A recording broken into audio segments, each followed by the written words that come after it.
Hey there, movie buffs. Welcome back to our channel, where we make tech simple and fun.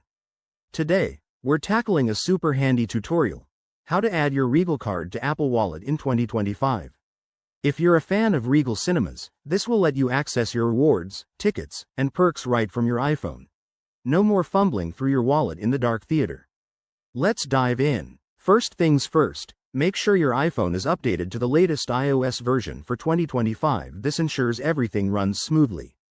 Open the Apple Wallet app. It's that iconic icon with the wallet on your home screen. Once you're in, tap the plus button in the upper right corner to add a new item. This is your gateway to digital convenience.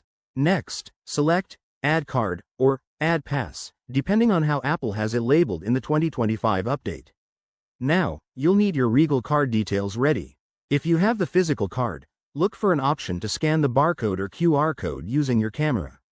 If not, enter the card number manually. It's usually found on the back. Apple Wallet might prompt you to verify your identity, so keep an eye out for that two-factor authentication step to keep things secure. After you've entered the details, review the information to make sure it's correct.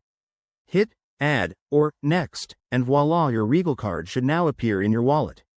For 2025, Apple has made this even easier with improved integration, so you can use it for contactless payments or quick ticket scans at the cinema.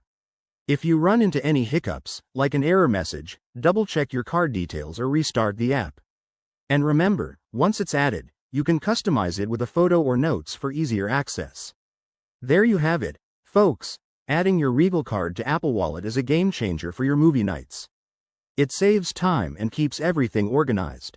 If this helped you out, give this video a thumbs up, subscribe for more tech tips, and hit that bell icon.